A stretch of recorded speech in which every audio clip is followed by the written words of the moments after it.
My hips are already sore, and so that night I just said, you know what? Screw it. Screw the cuddle curl.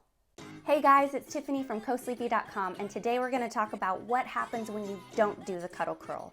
I can tell you from experience because this last weekend I decided I was done with it. I wasn't going to do it anymore. Now, I talk a lot about the cuddle curl and how it's super important to do for your baby's first year of life. Okay, quick recap. It keeps the baby right there next to you so they can't inch up or down or roll around the mattress. And it facilitates easy breastfeeding, which is awesome because that's what you want to do while you're bed sharing. And it just helps keep you in tune with whatever your baby's doing, whether they're starting to stir, they're hungry, or they're going to start rolling that way. Or if, something's going on with their breathing, you're right there looking at them, facing them. So this was nature's way of helping us moms keep better track of our babies while we're sleeping. It's a beautiful thing. Okay, so here's what happened. I have been lying in the cuddle curl for about 3 years now. Now, there was a little bit of time in there when I wasn't, but I was pregnant, so I was sleeping on my side. And I had a nice, comfy maternity pillow, but, I was still on my side. So, last weekend, I was already sore when I was getting into bed, and I said, that's it. My baby is 10 months old. He's a strong little guy. He'll be totally fine. You know what? I'm good. I'm going to lie on my back. I'm going to lie right next to him. After he rolls onto his back, I'm going to be on my back too. Our arms will touch. That'll keep me, aware of what he's doing. It'll be fine. So I nursed him to sleep like I always do. Everything was normal except for that factor. When he rolled onto his back, I rolled onto mine. And you know what? It felt so good. It was glorious, just stretching out. It was amazing, okay? And he woke up maybe 3 or 4 hours later and wanted to nurse.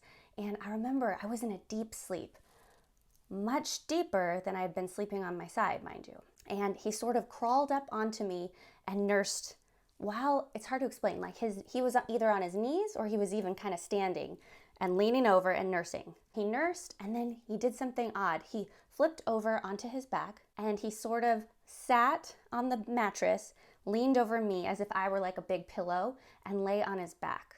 And again, I was in such a heavy, comfortable, glorious sleep that I was only slightly aware of this.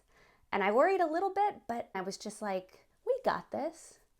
Okay, so thank goodness everything was okay that night. I woke up in the morning, he was next to me. I think we had nursed a couple more times. And I thought, this is going really well.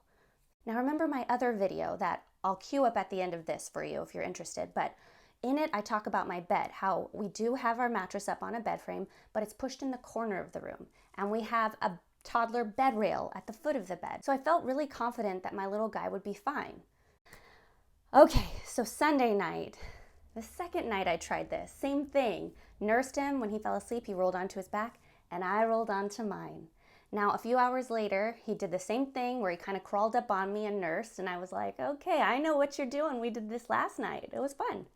Okay, here's the thing. Around 3:34, I woke up. I don't know why. I don't know what caused it, but I woke up in a panic. He wasn't on me, and he wasn't to my side. So I started looking around in the dark. He was down by my knees. How did he get down there? And why didn't I notice it? How did he go from my tummy or my chest all the way down to where my knees were? And remember, I'm not in the cuddle curl, I'm on my back. So I grabbed him, and he had been on his tummy down there at the foot of the bed. And I grabbed him and put him next to me, and I immediately rolled onto my side and finished the night in the cuddle curl position. So, all this to say, if you feel like the cuddle curl isn't working for you anymore because of back or hip pain, or because your baby's just too big, maybe they're too tall or long, and you can't really make the C position around them. Whatever your reason is, it's up to you. Follow your instincts and your common sense. But James McKenna and other co-sleeping and SIDS experts have said, try to sleep in the cuddle curl until their first birthday, because that's when the risk for SIDS goes literally down to 0.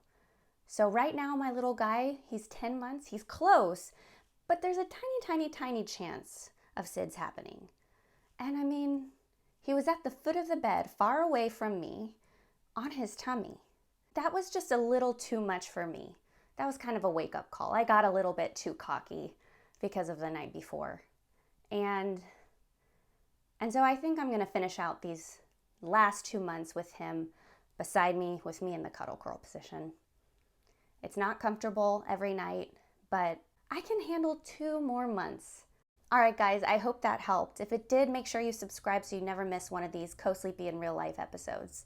I just want you to learn from my mistakes, or at least think about different things, because this never occurred to me. That 2 nights without the cuddle curl and he'd be down by my feet, like that just proved to me how incredible, how amazing the cuddle curl position is. Because that's never happened before in these 3 years that I've been bed sharing. Nope, never lost a baby down at the foot of the bed. They're always right next to me. And so it took 2 nights for that to happen. Now keep your baby safe and close tonight, and I'll see you back here next week.